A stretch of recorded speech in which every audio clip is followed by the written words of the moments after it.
Bonjour les amis, vous l'avez remarqué, ces derniers temps, il y a beaucoup de vidéos enregistrées par des autorités belges. Depuis près de 30 ans, l'Est de la République démocratique du Congo est en guerre. Une guerre au terrible bilan. Plus de 7 millions de personnes déplacées à l'intérieur du pays. Plus de 100 000 femmes violées. Mais aussi des très jeunes filles qui se prostituent pour de la nourriture. La situation s'est considérablement aggravée ces derniers jours depuis que Goma, la capitale du Nord Kivu, est enclavée par les terroristes du M23.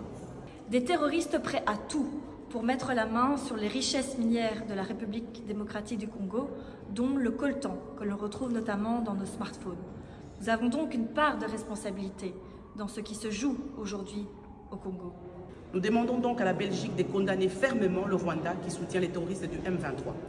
Nous demandons également au gouvernement belge et de l'Union européenne de saisir la Cour pénale internationale afin de traduire en justice tous ces criminels de guerre. Les autorités belges dénoncent ce qui se passe au Congo. Il y a beaucoup de morts au Congo. Tout le monde dit stop. Tout le monde interroge les Européens qui ont le pouvoir et qui ne disent rien.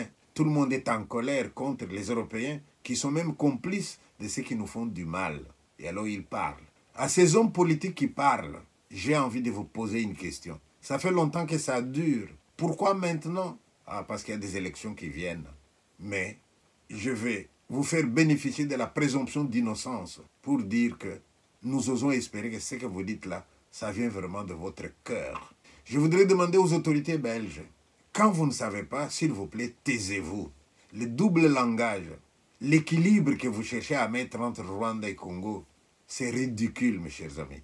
Vous n'avez pas cherché l'équilibre entre la Russie et l'Ukraine. Vous ne cherchez pas l'équilibre. Vous dites carrément, il y a un agresseur et il y a un agressé. Et pour le Congo, vous êtes là, oui, mais...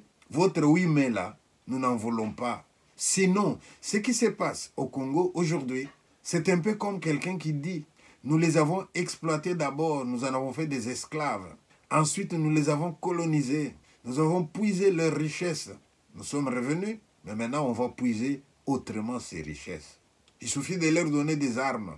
Ils vont s'entretuer. Et pendant ce temps, nous allons ramasser leurs richesses et nous, on va devenir riches. Tout le monde a bien vu, surtout sur LCI en France, comment les Européens sont en train de pleurer parce qu'ils disent que Poutine est en train de nous chasser de l'Afrique. Pourquoi vous pleurez? Si l'Afrique, c'est la misère, si l'Afrique, c'est la souffrance, on vous chasse de l'Afrique, ben, réjouissez-vous. Mais non, c'est pas ça ce que j'entends. Les Français, on nous a chassés du Burkina, on nous a chassés du Niger, on nous a chassés de... On vous chasse pourquoi? Et alors vous allez dire, on nous a chassés, d'accord. Mais qu'est-ce que nous allons faire? Eh bien, ils vont payer. Et pour payer, on fait quoi? On corrompt des gens parmi nous. On leur donne de l'argent et des armes. Et eux, alors, ils peuvent faire souffrir la population. Et là, vous vous réveillez aujourd'hui, messieurs les Européens, les hommes politiques. Combien de fois on ne vous a pas dit ça? Et quand vous avez pris des positions injustes par rapport au Congo, parfois vous perdez même les raisonnements.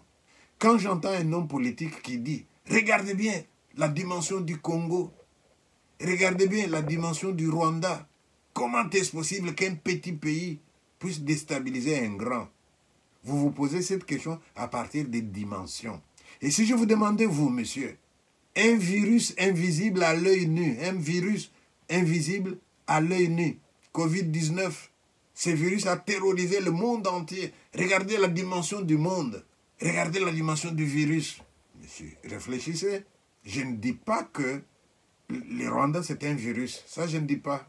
Mais quand vous avez votre maison et vous avez de l'infiltration quelque part, et l'eau est en train de descendre dans l'infiltration là, à longueur d'année, avec le temps, qu'est-ce qui va se passer? La maison ne va pas être fragilisée. Vous allez dire, regardez bien la dimension de cette maison. Un petit trou là, est-ce qu'un petit trou peut justifier tous les malheurs dans la maison? Mais monsieur, vous avez des diplômes d'université, non? Et quand il faut raisonner, vous oubliez ce que vous avez comme diplôme. Le karma, vous en avez déjà entendu parler. Vous pensez que les larmes des femmes congolaises, les larmes des Congolais, vous pensez que ces larmes-là, ça va s'évaporer comme ça? Vous pensez que le sang qui coule sur le sol congolais depuis des années, vous pensez que ce sang-là, ne criera pas un jour. J'allais dire vengeance, mais je ne vais pas dire vengeance. Voilà. Donc, j'ose espérer que toutes ces vidéos que je suis en train de voir, des Européens qui aujourd'hui parlent du Congo comme s'ils réveillaient, j'ose espérer que vous êtes sincères. Et si vous êtes sincères, faites ce qu'il y a à faire pour que la paix revienne au Congo. Vous, pays membre de l'OTAN, vous qui avez un article qui dit que lorsqu'on attaque l'un de vous, tous vous allez intervenir.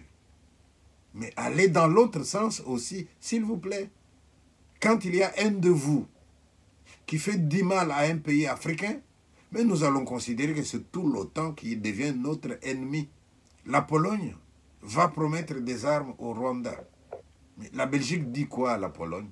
Aujourd'hui, qu'est-ce que vous dites aux pays qui donnent des armes à la Russie? Qu'est-ce que vous leur dites? Mais pourquoi vous partez de l'idée que dès qu'on attaque l'un d'entre vous, vous êtes tous ensemble, mais vous ne contrôlez pas chacun d'entre vous, qu'est-ce qu'il fait? Voilà. Je ne veux pas aller plus loin. J'espère que vous avez du cœur et que un jour ou l'autre, la conscience vous reviendra. Un jour ou l'autre, ces cris de la femme africaine vous touchera. Et j'ai envie de dire aussi que même ceux qui nous font du mal, là, quand on les regarde dans les yeux aujourd'hui, quand on les rencontre, ils les regardent par terre. Et pourquoi vous regardez par terre? Vous êtes des vainqueurs, non?